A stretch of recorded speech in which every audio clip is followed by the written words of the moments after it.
What do you like to do when you get extra of something?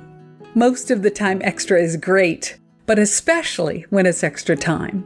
So what will you do with your extra day this week? Of course, Thursday is Leap Day.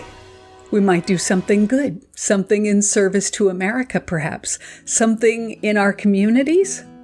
Last week we had and spoke with Holly Stone Blair, who's the national chair of the DAR Library Outreach Committee, and she mentioned the wonderful things that chapters are doing to partner with their local libraries, supporting them. We'll be talking a little bit about how chapters are doing that today. Inspirational stories of daughters making a difference in their neighborhoods, in their communities. We all want to be a positive force for good where we live and work. And today's episode, there's a segment about a dazzling daughter from Washington State, Julia Butler Hansen. She was a strong woman who defied the expectations of her day, and we can't wait to share this segment with you. But let's leap into today's episode, shall we? You see what I did there? Since it's leap year and all, so you get it. Let's go.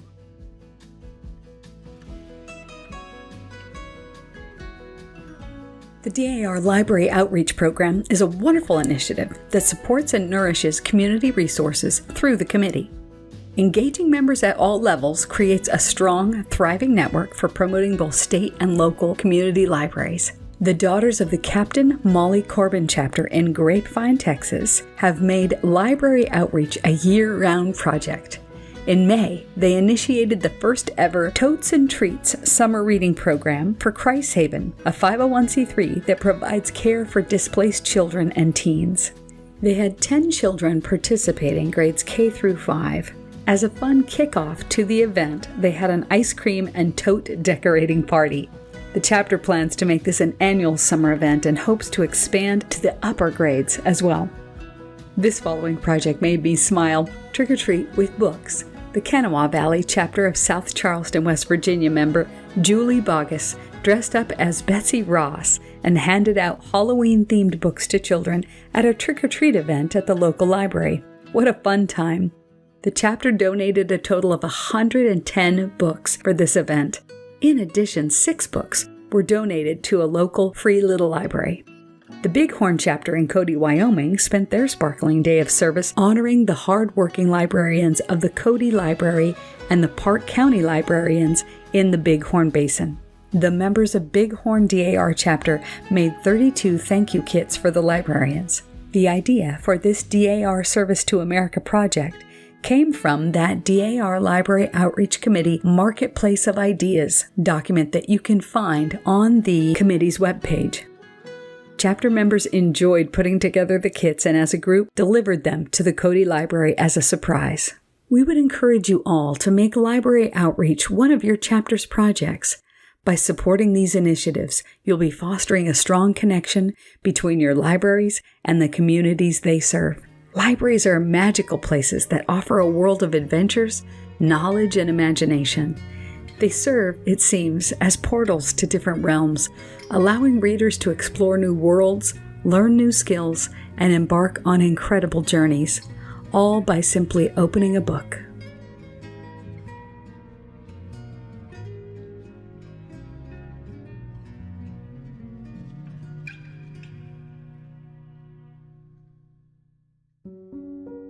The National Society Daughters of the American Revolution is without doubt comprised of exceptional women with amazing stories to tell. Membership in the NSDAR inextricably links you to a powerful sisterhood, and this week we're delighted to share the story of a truly inspirational woman whose efforts have impacted the lives of many and encourage each of us to aspire to something greater than ourselves. Born on June 14, 1907, a day that would, 9 years later, be proclaimed Flag Day by President Woodrow Wilson, and to parents living in the logging and fishing town of Calumet, Washington on the Columbia River, Julia Carolyn Butler Hansen's ancestral pioneering spirit would fuel a nearly 50-year political career at the local, state, and national levels. A direct descendant of Private Caleb Blood of Massachusetts, and a member of the University of Washington chapter, Washington State Society DAR, Her grandparents came west in 1877, settling in Washington Territory, merging their lives with the local logging industry and taking in boarders to make ends meet. The strong-minded women during a time when women in the Washington Territory briefly had the right to vote in 1883, lost it in 1887, and didn't regain it again until 1910, provided her with role models and confidence to speak her mind to enact change. It seems that Julia's sense of independence and perseverance can be sourced to her mother and a pioneering grandmother. Julia's mother, Maud, passed the state teacher's exam at 16 years old and went on to run for election at age 23, becoming the first female Wahkiakum County school superintendent. She was also active in Eastern Star and the DAR. Well, just 2 years later, she married Julia's father and later completed the terms of her elected offices, though pregnant with Julia, truly a rebuke to the social norms of the day. Well, Julia attended Oregon State and the University of Washington, and living for a time in the DAR Chapter House, she graduated in 1930 and witnessed firsthand the impact of the Great Depression on the local economy. She worked on FDR's 1932 political campaign, and upon viewing the proceedings from the gallery of the state legislature in Olympia, she remarked, I think I'll sit here someday." Julia landed a job first in the stenographer's pool and then in the bill writing room of the Washington State Legislature. At age 30, she became the first woman elected to the seat on the Calumet Town Council, and of her desire to do this, she once said, "You couldn't help but be interested in transportation when you came from this area because we did not have a road in or out of here until 1930. Well, just 1 year later, running on perseverance and little else, she was elected to the state legislature, launching a 22-year career in the Washington House of Representatives. Her first legislative session was followed by her marriage to Harry Hansen, a local logging blacksmith 24 years her senior, but a man devoted to her and her political aspirations. Julia Butler Hansen once said, "I have a knack for legislation, and I like the rough and tumble of legislation." And truly, the young woman familiar with a tomboy lifestyle and raised from a logging camp background developed a sharp wit along with a keen sense of humor and strategic tenacity that matched or exceeded that of any other legislator. Her concern for improving education accompanied her to the state, serving as a member of the Education Committee from 39 to 60 and a chairman 4 times. She and State Superintendent of Public Instruction Pearl Wanamaker, a former teacher, state representative, and state senator, forged a powerful alliance resulting in the state community college system, nursery schools, kindergartens, summer camps, school lunch programs, a minimum wage increase for teachers, and overall improved state funding for education. Her next target, of course, became Washington's roads and highways, becoming the first female chair of the Roads and Bridges Committee in 1949. Over a span of 10 years, she reformed a corrupt highway funding system, shepherded the creation of the 15 corridor, including the Alaskan Way Viaduct, and the Evergreen Point Floating Bridge across Lake Washington, and oversaw establishment of Washington State Ferries. On May 5, 1988, the Governor Booth Gardner was quoted in the Seattle Post-Intelligencer as remarking, and I quote, "Mrs. Hansen did as much for transportation in Washington as anyone in this state's history," end quote. As many women do, Hansen balanced the roles of motherhood to son David along with an active political career. Colleagues described her in these ways, that when presiding over a hearing, she was hot and to the point, unmerciful if the witness was unprepared or late. Another said she was a shrewd politician, and she doesn't make wasted motions, always knowing how to campaign and get votes. When she was under consideration for the chairmanship of an appropriation committee, Chairman George Mahon privately polled other committee members as to whether or not a woman was an appropriate candidate for the position. Hansen cornered him and said, "Mr. Chairman, have you ever run around and asked the members of the committee if a man would make a good chairman?" She recalled years later that Mahon looked kind of sheepish and quit his surveying. Well, when she brought her first bill as subcommittee chair to the full committee, that same chairman man who had polled to see if she would be a good chairman decided to test her.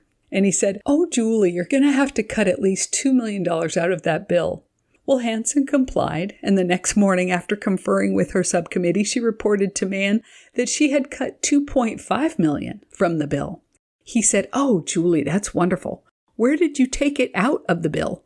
She replied, "Well, right out of your district, Mr. Chairman." The episode only enhanced Hansen's popularity and her stature on the Appropriations Committee. She served for many years, finally retiring in 1980 at age 73. She has been honored with so many things.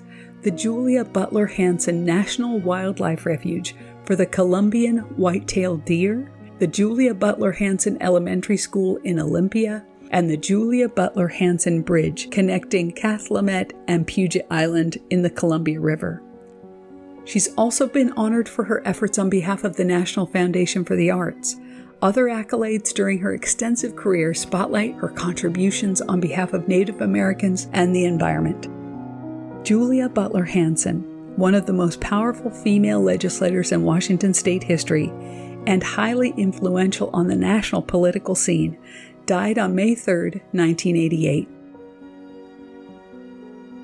Her tenacity benefited many, and her accomplishments reached far beyond the Pacific Northwest.